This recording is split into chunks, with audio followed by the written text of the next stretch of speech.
Student, welcome to Sajjad tutorials. आज का हमारा वीडियो क्लास 9 के बच्चों के लिए है, चैप्टर सेट। आज हम चैप्टर सेट में करने जा रहे हैं प्रैक्टिस सेट 1.3। प्रैक्टिस सेट 1.3 को स्टार्ट करने से पहले मैं आपको क्लियर बता दूं कि प्रैक्टिस सेट 1.3 का इंट्रोडक्शन लेक्चर ऑलरेडी मैंने अपलोड किया था, जिसमें मैंने आपको वेन डायग्राम के बारे में बताया था, सबसेट के बारे में बताया था, और उसके बाद यूनिवर्सल सेट के बारे में बताया था और कॉम्प्लीमेंट ऑफ सेट के बारे में बताया था। ये चार टॉपिक को मैंने एक्सप्लेन किया था इन डिटेल। तो उन्हीं चार टॉपिक से रिलेटेड एक्सरसाइज है प्रैक्टिस सेट 1.3। अब प्रैक्टिस सेट 1.3 का क्वेश्चन नंबर 1 क्या बोलता है वो ध्यान से देखो। If A is equal to, ये सेट ए के एलिमेंट है, बी इज इक्वल टू, ये सेट बी के एलिमेंट है, C इज इक्वल टू, ये सेट C के एलिमेंट है, D इज इक्वल टू, ये सेट D के एलिमेंट है। यानी कुल मिलाकर अपने पास चार सेट है, set A, B, C, D। Then which of the following statement are true and which are false? तो अपने को बताने का है कि कौन सा स्टेटमेंट ट्रू है और कौन सा स्टेटमेंट फॉल्स है। पहला स्टेटमेंट बोलता है C, ये साइन किसकी है? सबसेट की। C is a subset of B। Set C is a subset of set B। क्या ये स्टेटमेंट ट्रू है या फॉल्स है? ये फाइंड करेंगे। ये फाइंड करने के लिए कौन से सेट देखेंगे? C और B। तो ये रहा सेट B और ये रहा सेट C। दोनों में बड़ा सेट कौन सा है? B बड़ा है और सेट C छोटा है। ठीक है। क्या सेट C के एलिमेंट, सारे एलिमेंट सेट B में आ रहे हैं? नहीं। सेट C में BD है, सेट B में D है लेकिन B नहीं, तो सेट C के सारे एलिमेंट सेट B में नहीं है। इसका मतलब सेट C सेट B का पार्ट नहीं है, सबसेट नहीं है। तो ये स्टेटमेंट क्या होगा? फॉल्स। तो मैं यहां पे लिखता हूं फॉल्स। दूसरा, set A is a subset of set D। Set A is a subset of set D। ध्यान देना, क्या सेट A के सारे एलिमेंट सेट D में है? नहीं सर, नहीं है। तो इसका मतलब ये भी स्टेटमेंट क्या हो गया? ये भी स्टेटमेंट हो गया false. Set D is a subset of B। Set D is a subset of D। क्या सेट D के सारे एलिमेंट सेट B में है? नहीं है। तो ये भी सबसेट नहीं हुआ, statement false. Set D is a subset of A। Set D is a subset of set A। क्या सेट D के सारे एलिमेंट सेट A में है?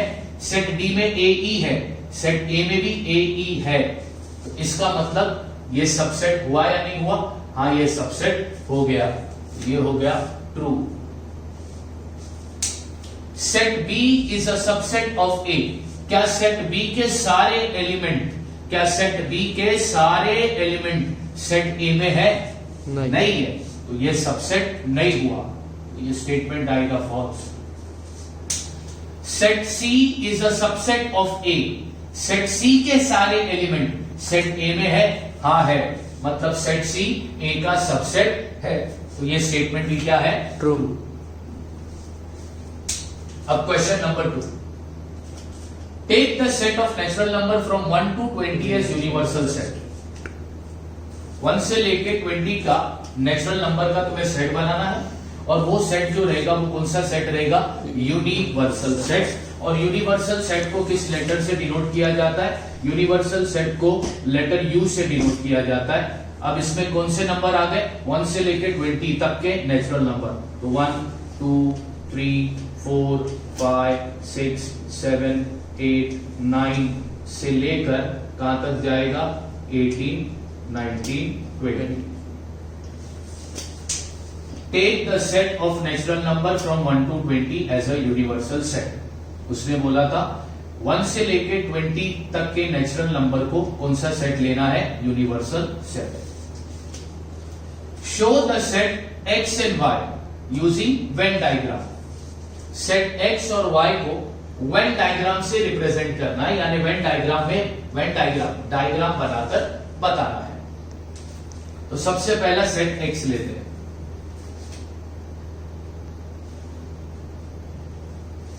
सेट एक्स किसका है? सेट एक्स जो है वो एक्स का है। एक्स क्या है? सच दैट एक्स, ये साइन किसकी है बच्चों? Belongs to. Set X belongs to natural number, ठीक है, X belongs to natural number. Set X किसका है? एक्स का है। एक्स सच दैट, एक्स क्या है? X belongs to natural number, यानी जो एक्स होगा वो कौन सा नंबर होगा? Natural number. और वो जो नेचुरल नंबर होगा वो 7 से बड़ा होगा और 15 से छोटा होगा। 7 से बड़ा होगा और 15 से छोटा होगा, यानी 7 और 15 के बीच के नेचुरल नंबर का सेट है। 7 और 15 के बीच के नेचुरल नंबर का सेट x है। तो अभी लिखो 8, 9, 10, 11, 12, 13, 14। ये जो सेट x जो है ना वो 7 से लेके 15 के बीच के नेचुरल नंबर का सेट है, जो हमने लिस्टिंग मेथड में लिख दिया। अब इसको लिखना कौन से, किस तरह लिखने बोला है? Using the Venn diagram. तो अब मैं एक रेक्टेंगल बनाता हूं।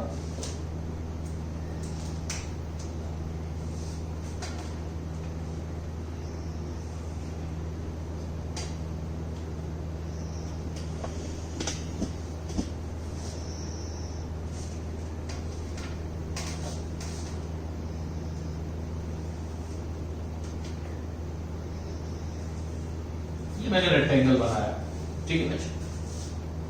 और ये रेक्टेंगल को मैं बाहर लिखता हूं यू, यानी कि ये यूनिवर्सल सेट है। अब इसके अंदर अपन बनाएंगे एक्स वेन डायग्राम में। तो इसके लिए मैं इसके अंदर दूसरा डायग्राम बना रहा हूं, सर्कल। ये सेट एक्स है, इसके अंदर कौन कौन से एलिमेंट है? 8, 9, 10, 11, 12, 13, 14। ये सारे एलिमेंट इसके अंदर है। कौन कौन से एलिमेंट नहीं है?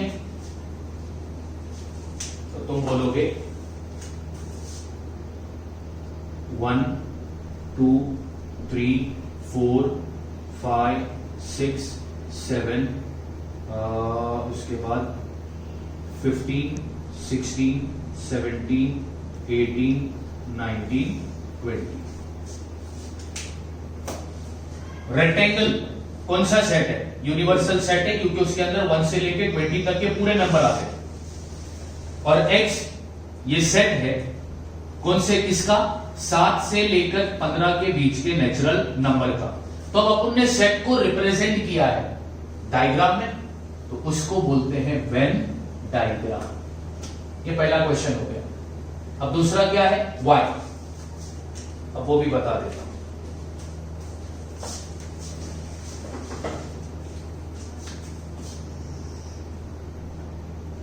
y, सेट का नाम हमेशा कैपिटल लेटर में होता है, तो कैपिटल लेटर में लिखा। अब y किसका सेट है? y such that y belongs to natural number. y natural number होगा। कौन सा नेचुरल नंबर होगा? Prime number. प्राइम नंबर यानी वो नंबर जो सिर्फ अपने टेबल में आता है, यानी कि 2, 3, 5, 7, 11, 13, 17 और 19। y जो सेट है, किसका सेट है? प्राइम नंबर का। 1 से लेके 20 के बीच के प्राइम नंबर का सेट y है। मैंने इसको लिस्टिंग मेथड में लिखा। अब इसको भी वेन डायग्राम में बनाकर लिखेंगे। तो इधर भी मैं क्या बनाता हूं? सबसे पहला एक ट्राइंगल बना लेता हूं, इधर लिखता हूं u, यानी कि यूनिवर्सल सेट है, और उसके अंदर मैं एक सर्कल बना लेता हूं। और ये जो सेट है ये किसका है? y का है। अब इसमें कौन कौन से एलिमेंट आ गए? 2, 3, 5, 7, 11, 13, 17 और 19। अब कौन कौन से नहीं आ गए वो बाहर लिख दो। 1, 2, 3, 4, 6, 8, 9, 10, 12, 14, 15, 16, 18, 20। अब U के अंदर सारे नंबर आ गए, तो ये यूनिवर्सल सेट है। और उसके अंदर एक सेट है Y, जो सिर्फ और सिर्फ कौन से नंबर का है, प्राइम नंबर का है। अब जो हमने सेट को लिखा, फिगर में लिखा, उस फिगर को हम क्या बोलते हैं, वेन डायग्राम। इस तरह बच्चों तुमको करना है क्वेश्चन नंबर 2। क्वेश्चन नंबर 2 में दो सेट है एक्स और वाई, इसको वेन डायग्राम बनाकर लिखने बोला था, शो करने बोला था, जो हमने कर दिया। सेट एक्स किसका है, नेचुरल नंबर का। वो जो नेचुरल नंबर होगा वो 7 से और 15, 7 और 15 के बीच का होगा। तो 7 और 15 के बीच के नेचुरल नंबर अपने को ले लेने हैं। और दूसरा सेट जो y है वो किसका है, प्राइम नंबर, यानी 1 से लेकर 20 के बीच में जो प्राइम नंबर है उसका सेट y है। प्राइम नंबर में 1 को काउंट नहीं करना बच्चों, क्योंकि 1 ना तो प्राइम नंबर है ना तो कंपोजिट नंबर है। अब करते हैं क्वेश्चन नंबर 3। क्वेश्चन नंबर 3 में यूनिवर्सल सेट दिया है, सेट P दिया है, और बोलता है इसमें फर्स्ट क्वेश्चन क्या है, show the set U, P and P complement. ये साइन किसकी है, कॉम्प्लीमेंट की है, by Venn diagram. U, P और P के कॉम्प्लीमेंट को वेन डायग्राम बनाकर लिखना है। तो अब मैं यहां पर लिखता हूं सॉल्यूशन। सबसे पहला यूनिवर्सल सेट, यूनिवर्सल सेट में क्या आ गया, 1 2 3 7 8 9 10 11 12, ये यूनिवर्सल सेट है। उसके बाद आता है सेट P। अब सेट P में कौन से एलिमेंट है, 1 3 7 10। इसको मैं देता हूं इक्वेशन नंबर 1। अब उसके बाद P का कॉम्प्लीमेंट बना दो, सेट P का कॉम्प्लीमेंट, यानी सेट P में जो जो एलिमेंट नहीं है वो हो जाएगा सेट P का कॉम्प्लीमेंट। तो कौन कौन से एलिमेंट नहीं है, 1 है, 2 नहीं है, फिर 3 है, 7 है, 8 नहीं है, 9 नहीं है, 11 नहीं है, 12 नहीं है। ये बन गया सेट P का कॉम्प्लीमेंट। इसको मैं देता हूं इक्वेशन नंबर 2। ठीक है, ओके। अच्छा, अब इसको किस में लिखना है, वेन डायग्राम बनाकर लिखना है। तो भैया अभी अपन क्या करेंगे, एक सबसे बड़ा रेक्टेंगल बना दो। जो भी फिगर तुम इस्तेमाल कर सकते हो कर लेना, कोई कंपलसरी नहीं है। बाहर लिख दो U। अब उसके अंदर एक सर्कल बनाओ, और वो जो सर्कल होगा इसके अंदर वो P का होगा, और उसमें कौन से एलिमेंट है, 1 3 7 10। ठीक है, ये हो गया तुम्हारा सेट P। अब कौन कौन से नहीं है वो बाहर लिख दो, 2 8 9 11 12। ये जो बाहर वाली चीज है ये है P का कॉम्प्लीमेंट। तो U, P और P के कॉम्प्लीमेंट को हमने डायग्राम में रिप्रेजेंट कर दिया। यही बोला था ना, show the set U, P and P का कॉम्प्लीमेंट बाय वेन डायग्राम। तो डायग्राम में कर दिया, क्लियर। अब उसमें क्वेश्चन नंबर 2 क्या बोलता है, वेरीफाई P कॉम्प्लीमेंट का कॉम्प्लीमेंट, P कॉम्प्लीमेंट का complement is equal to P। ठीक, अपने पास सेट P है। अब अपने को पहले ये फाइंड करने का है कि P कॉम्प्लीमेंट का कॉम्प्लीमेंट क्या होगा। P कॉम्प्लीमेंट का कॉम्प्लीमेंट क्या क्या होगा, उसमें कौन कौन से एलिमेंट आएंगे। अब P के कॉम्प्लीमेंट में कौन कौन से एलिमेंट नहीं है, तो उसमें 1 नहीं है, 3 नहीं है, 7 नहीं है और 10 नहीं है। ये बन गया P कॉम्प्लीमेंट का भी कॉम्प्लीमेंट, और इसको देता हूं मैं इक्वेशन नंबर 3। प्रूफ करना था कि P कॉम्प्लीमेंट का कॉम्प्लीमेंट इक्वल है P से। तो अब इक्वेशन नंबर 1 देखो और इक्वेशन नंबर 3 देखो, दोनों सेट इक्वल है कि नहीं है। हाँ सर, दोनों सेट इक्वल है। Therefore P complement is equal to P from 1 and 3। तो ये इतने इजी क्वेश्चंस थे, डायग्राम बनाकर सिर्फ अपने को लिखना है। ये क्या बोलता है, वेरीफाई, यानी ये वेरीफाई करो, चेक करो कि P के कॉम्प्लीमेंट का कॉम्प्लीमेंट किससे इक्वल है, P से। तो पहला अपन ने P के कॉम्प्लीमेंट का कॉम्प्लीमेंट निकाला कि P के कॉम्प्लीमेंट में कौन कौन से एलिमेंट नहीं है। तो 1 नहीं है, 3 नहीं है, 7 नहीं है, 10 नहीं है। ठीक है, और फिर इक्वेशन नंबर 1 और 3 को देखा तो दोनों भी सेम आ रहे, तो लिख दिया therefore P complement is equal to P from 1 and 3। Clear. अब बच्चों हम करने जाएंगे क्वेश्चन नंबर 4। अब क्वेश्चन नंबर 4 तो बच्चों ध्यान से देखो क्या बोलता है। सेट दिया है 1 3 2 and 7, right 3 subset of A। Set A के 3 सबसेट लिखने हैं, सेट ए के 3 सबसेट। अब सेट ए के 3 सबसेट क्या क्या बनेंगे?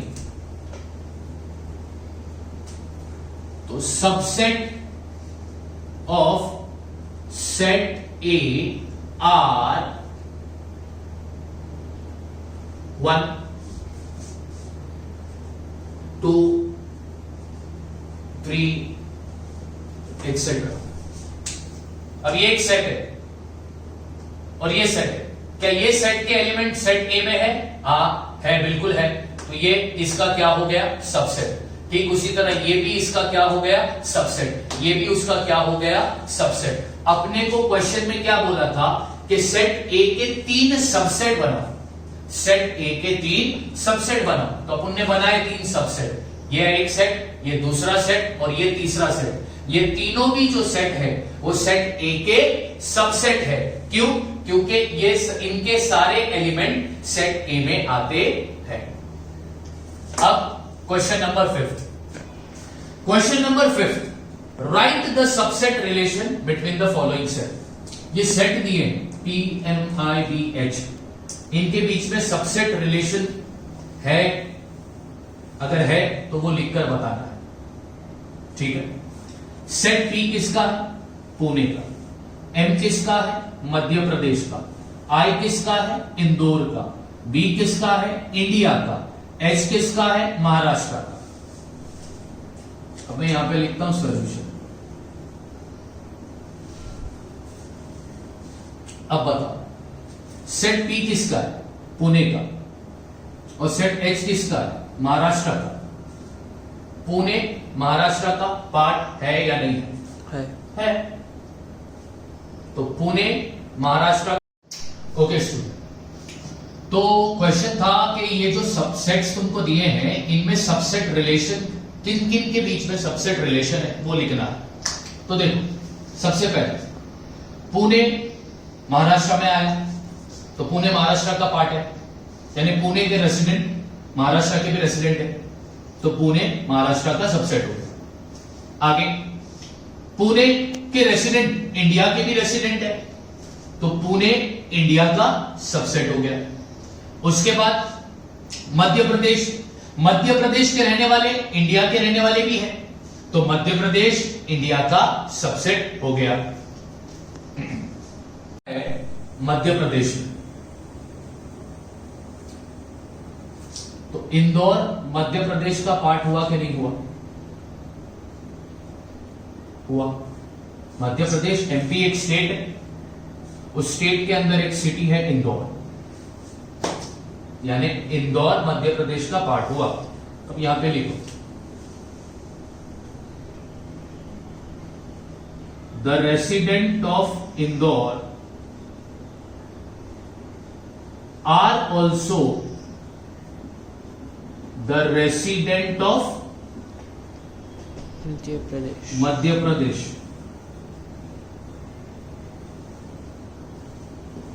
इसका मतलब इंदौर मध्य प्रदेश का क्या हो गया? सबसेट, यानी I is a subset of M.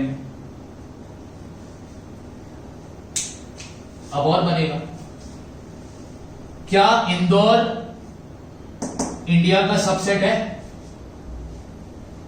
Indore कहां पे आया? इंडिया में आया, तो इंदौर इंडिया का पार्ट हुआ कि नहीं हुआ? आंसर हो गया। तो यहां पे लिखता हूं, द रेसिडेंट ऑफ इंदौर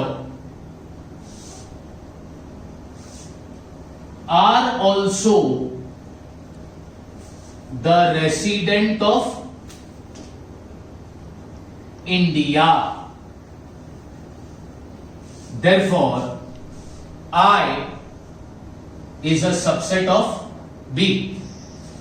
अब एक और रिलेशन बना सकते हो, महाराष्ट्र कहां पे आया? इंडिया में आया कि नहीं आया? तो महाराष्ट्र इंडिया का पार्ट हुआ कि नहीं हुआ? तो यहां पे लिखो लास्ट में, the resident of Maharashtra are also the resident of India. of of India. Therefore Maharashtra India का पार्ट हो गया, यानी H is a subset of B। तो ये तुमने सबसेट के रिलेशन बनाए। कितने रिलेशन बनाए? 1 2 3 4 5 6 रिलेशन तुमने बना दिए। ठीक है, अब इसमें सेकंड क्वेश्चन क्या था? Which set from the above example can chosen as the universal set. Universal set का मतलब क्या होता है? Father of all the set. तो ये जो एग्जाम्पल तुमको दिया है, P किसका सेट है? पुणे का, M मध्य प्रदेश का, I इंदौर का, B इंडिया का, H महाराष्ट्र का। तो इन सेट में से यूनिवर्सल सेट कौन सा होगा? B। इंडिया। सेकंड का आंसर लिख दो direct. Set B is a universal set. Set B जो है वो यूनिवर्सल सेट है। ठीक है, तो ये क्वेश्चन नंबर 5 हो गया। अब क्वेश्चन नंबर 5 के बाद क्वेश्चन नंबर 7 करते हैं। अब क्वेश्चन नंबर 7 का स्टेटमेंट बच्चों जरा ध्यान से पढ़ोगे तो तुम लोगों को समझ में आएगा। Let all the student of a class is a universal set, यानी तुम्हारे क्लास में जितने भी स्टूडेंट है वो यूनिवर्सल सेट है। Set A be the student. Set ए किसका है? उन स्टूडेंट का है जिन्होंने 50% या उससे ज्यादा मार्क मैथ्स में लाए हैं। सेट ए उन स्टूडेंट का सेट है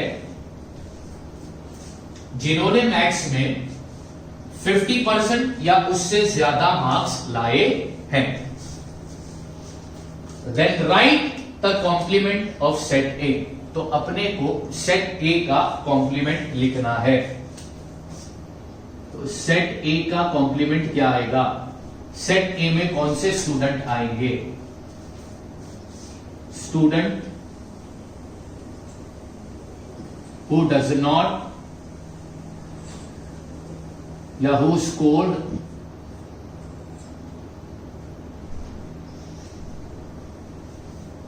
less than 50% marks in maths. तो सेट ए का कॉम्प्लीमेंट में कौन से स्टूडेंट आएंगे? वो स्टूडेंट आएंगे जिन्होंने मैथ्स में 50% से भी कम मार्क स्कोर किए हैं। तो बच्चों ये था तुम्हारा प्रैक्टिस सेट 1.3 प्रैक्टिस सेट 1.3 उन्हीं बच्चों को आएगा और करने में इजी तब होगा जब इससे पहले वाला वीडियो आप देखोगे जिसमें मैंने सब चीज डिटेल में कराई है। Subset, Venn diagram, universal set और complement of set. Thank you so much.